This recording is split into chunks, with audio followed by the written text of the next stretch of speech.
এরপরে লেআউট সম্পর্কে জানলাম, রেসপন্সিভ সম্পর্কে জানলাম যে রেসপন্সিভ করতে গেলে আমার কি করতে হবে, সাধারণত এই যে মেটা ভিউ কোডটা দিতে হবে। আর বর্তমান আমাদের আইডি গুলো এটা দিয়ে দেয়, যদি আমরা এডিটর ইউজ করি আইডি না, আইডি আর এডিটরের মধ্যে একটু পার্থক্য আছে। লেআউট জানলাম, রেসপন্সিভ জানলাম, এরপরে কম্পিউটার কোড। এটা আপনি স্কিপ করে যেতে পারেন, কোনো সমস্যা নেই। বলতেছে এই জাতীয় কোনো কোড হলে তুমি কোডের মধ্যেই দাও, কোডটা শুরু আর শেষ করে দাও, তাহলে একটু টেক্সটটা একটু পরিবর্তন হয়, যেরকম ছোটখাটো করে আসে। ঠিক আছে? আচ্ছা, এরপরে আমাদের বলতেছে যদি কিবোর্ডের কোনো কিছু লিখতে হয়, এরকম যে কন্ট্রোল এস, ঠিক আছে, যে ফর সেভ, তো এইখানে এই কন্ট্রোল এস এটা একটা কিবোর্ডের শর্টকাট না, এই জন্য এটা লেখা হলো কি বি ডি দিয়ে। ঠিক আছে? তারপরে স্যাম্পল, তো যদি আমাদের কখনো এই যে এরকম কোনো একটা কিছু দিতে হয় তাহলে এসএমপি দিয়ে দাও। আচ্ছা, এখানে আমার একটা জিনিস মনে পড়ে গেল, সেটা হলো আমি এখন আর দুটো ট্যাগ শিখাবো, যেটা হলো মোস্ট ইম্পর্টেন্ট ট্যাগ, মানে যিনি মজার দুটো ট্যাগ। ধরেন যে আপনার কোনো একটা কোড শো করতে হবে, ঠিক আছে, আপনার এইচটিএমএল ফাইলে এরকম একটা কোড শো করতে হবে, সাপোজ বি আই এই কোডটা শো করতে হবে, এই যে কোডগুলো দেখছি এটা ভিউ করার দরকার। তো এটা তো সাধারণ অবস্থায় তো ভিউ হচ্ছে না, এমনি আউটপুট হয়েছে, কিন্তু কোড কি করে ভিউ করবে? এটার একটা মজার বিষয় হলো এক্সএমপি, এটা ট্যাগ আছে, এক্সাম্পল ট্যাগ। ঠিক আছে, এই এক্সএমপি ট্যাগ আপনি ইউজ করে দেন, দিলে এক্সএমপির মধ্যে যা লিখবেন সবকিছু এরকম কোডে দেখাই যাবে। স্পেস গুলো, এই যে স্পেস ব্যবহার করছেন, স্পেস গুলো আপনার এরকম কোডে ও দেখায়। ঠিক আছে, স্পেস যদি এরকম না দেন যেরকম, তাহলে ওই যে যেভাবে লিখছিলেন আপনি সেভাবে আসবে। এই লাইনটা ভিতরে ছিল, 4টা স্পেস আছে এখানে।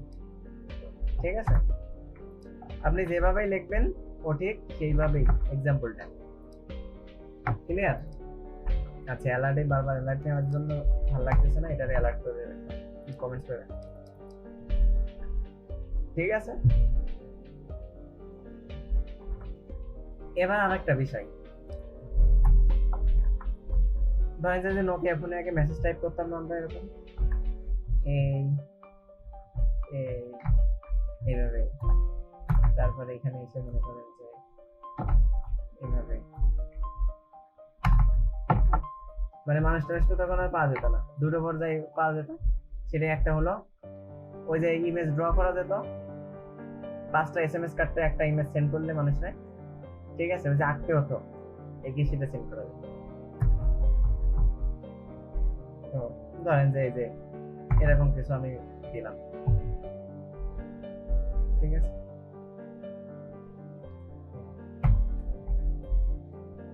ধরেন যে এরকম কোনো একটা কিছু আমি এখানে বানালাম, ঠিক আছে, ধরেন যে এটা একটা মানুষ না ধরলে আপনি ধরে নেবেন, হ্যাঁ, দৃষ্টিকোণ থেকে। এখন এটা যদি এইচটিএমএল রান করি, আপনাদের কার কি মনে হয় কিভাবে আসতে পারে?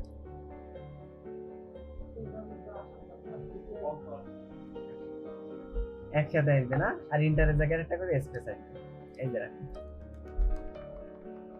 বুঝা গেছে? কারণ এইটা প্রি ডিফাইন যেটা ছিল সেটা রাখিনি, আগে আমরা যেটা ডিফাইন করেছি সেটা থাকিনি, এই জন্য যে ট্যাগটা ব্যবহার হয় সেটার নাম হলো প্রি ট্যাগ। কি ট্যাগ? এই প্রি ট্যাগ যদি ব্যবহার করেন তাহলে প্রি ডিফাইন, পূর্বে যা ডিফাইন করে রাখছেন তাই হবে, যেভাবে আপনি পূর্বে বানাই দেখেন ঠিক সেইভাবেই সবকিছু কাজ করবে। বোঝা গেছে? যেমন আপনি যদি এর মাঝে এরকম 10টা স্পেস দেন, তাহলে ও কিন্তু এর মাঝে 10টা স্পেসই দেবে, মানে এইখানে আপনি যা যা ডিফাইন করে রাখেন ঠিক ওইখানে তাই তাই ডিফাইন থাকবে।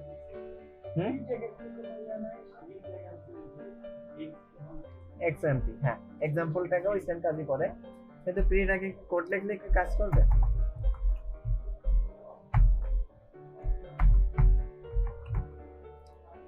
করছে?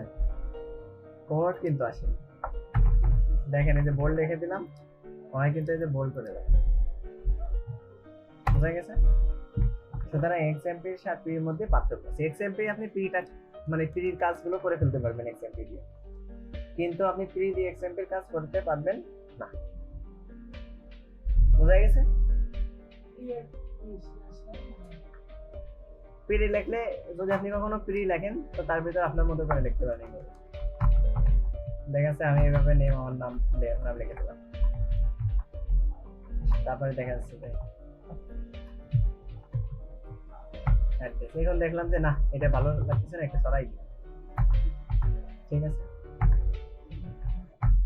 এভাবে যদি লিখি তারপরে দেখলাম যে না একটা সরাই দিই, এটা যদি আমি লিখি এই যে সমান সমানে আইছে, বোঝা গেছে? কারণ আমি যেভাবেই লিখছি ওটাকে আমার সেভাবে আউটপুট দিচ্ছে। ক্লিয়ার? তো এই জন্য আপনার এনবিএসপি স্পেস নিতে পারেন আপনি একের অধিক, পারেন 5টা স্পেস নিতে পারেন কেউ প্রিট একটা বাদ দিয়ে। ও প্রিটা শেষ করা হয়নি, 5টা স্পেস নিতে পারবেন। যেমন আমি এই যে বাংলা,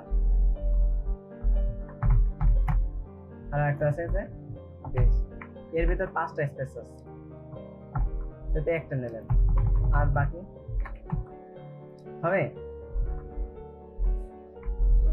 এই জন্য নন ব্রেকিং স্পেস দিতে হবে, এই অ্যাম্পারসেন্ট দিতে হয়, দিয়ে NBS এই NBSP যদি আমরা কখনো ব্যবহার করি গুগলে যে সার্চ দিয়ে দেখেন তো এটি আবার কি জিনিস, কি বলতেছে? নন ব্রেকিং, মানে ব্রেক হবে না, শুধু স্পেস হবে। তো NBSP যতবার ইউজ করবেন ততবার আপনার একটা করে স্পেস হবে, এটাই নিয়ম। বোঝা গেছে? আচ্ছা, একটা এর মানে হলো নন ব্রেকিং স্পেস। ওকে।